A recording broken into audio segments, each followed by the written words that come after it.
ስማቸው ሀገር ምድሩን በእንባ አራጭቷል። ኢትዮጵያ ታላቅ መንፈሳዊ አባቷን አጥታለች። ቀዳሚ ሙፍቲ ሐጂ ዑመር እንድሪስ።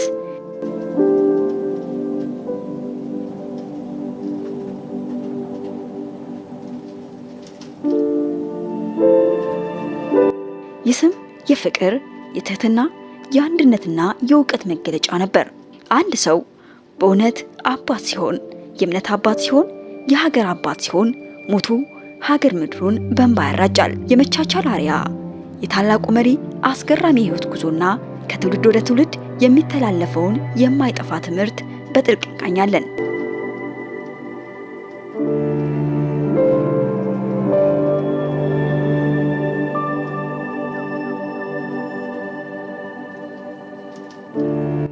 ታላቁ ሰው ተቀዳሚ ሙፍቲ ሐጂ ዑመር እንድሪስ የተወለዱት በኢትዮጵያ ታሪካዊ የእስልምና እውቀት ማዕከል ከሆነችው የወሎ ክፍለ ሀገር ለጋምቦ ወረዳ ገነቴ በምትባል መንደር ግንቦት 21 1929 ዓ.ም ነበር።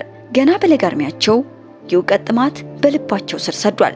የህይወት መንገዳቸውንም ለመጀመር ገበሬ አባታቸውን አስፈቅደው የእስልምና እውቀትን ለመቋደስ ተነሱ።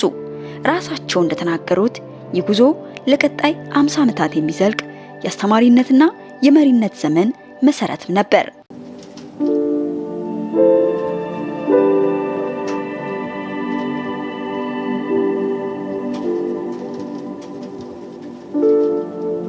ከተማ ለመኖር አስበው አልነበረም።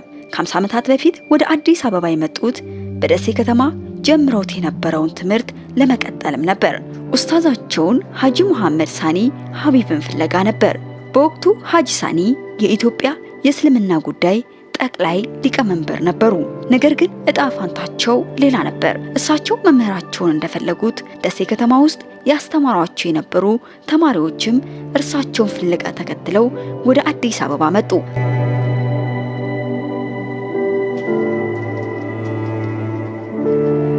ሐጂ መሐመድ ሳኒ ሀቢብ ደግሞ ለዓመታት የሰበሰቡት ዕውቀት ሌሎችን ለማስተማር ከበቂ በላይ መሆኑን ተረዱ። ወዲያውኑም በአንዋር መስጂድና በመስጂድ ኑር እንዲያስተምሩም ተመደቡ።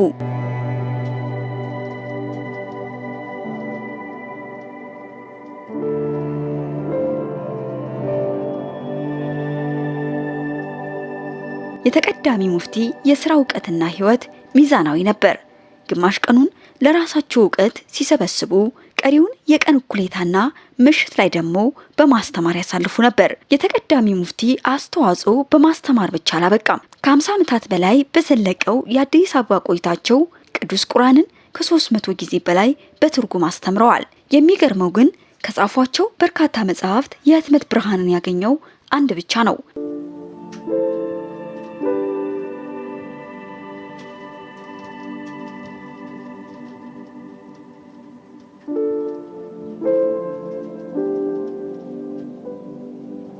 ከመምህርነታቸውን ባሻገር ተቀዳሚ ሙፍቲ የመላው ኢትዮጵያ የሰላም አባት ነበሩ።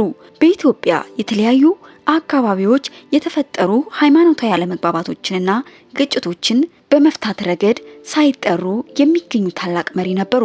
በ1967 ዓ.ም የኢትዮጵያ የእስልምና ጉዳዮች ጠቅላይ ምክር ቤት ሲመሰረትም የምክር ቤት አባልና የኡለማ ሊቀመንበር በመሆንም መርተዋል። ከ2010 እስከ 2014 ዓ.ም ድረስ ደግሞ ጠቅላይ ምክር ቤቱን በፕሬዝዳንትነትም አገልግለዋል።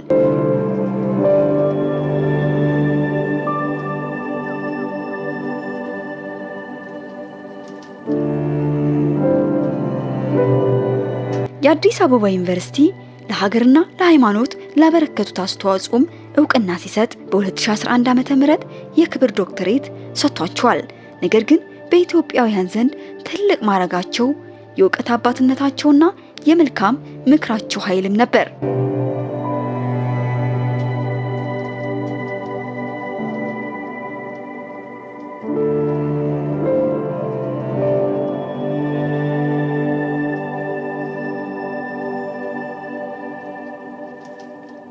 በአንድ ወቅት ያስተላለፉት አጭር ግን የዘመናት ሁሉ መልእክትም አላቸው።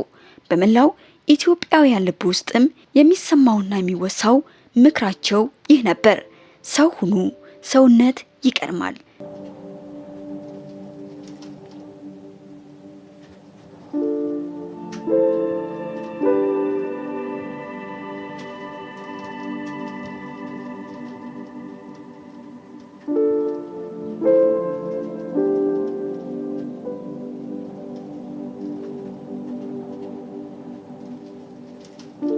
ለሰውነት ለእውቀትና ለሰላም የኖሩት ታላቁ አባት ተቀዳሚ ሙፍቲ ሀጂ ዑመር እንድሪስ ባደረባቸው ህመም በሕክምና ሲረዱ ቆይተው ከዚህ ዓለም በሞት ተለይተዋል። ነገር ግን የተረከቧቸው እውቀት፣ ያስተማሯቸው ተማሪዎችና የመከሩባቸው መልካም ምክሮች በሀገራችን ለዘላለም ሕያው ሆነው ይቀጥላሉ። ታላቅ መሪ፣ ታላቅ አስተማሪ፣ ታላቅ አባት። የሀገራችን የሃይማኖትና የእውቀት ታሪክ አንድ ምዕራፍ ተዘጋ። መልካም እረፍት።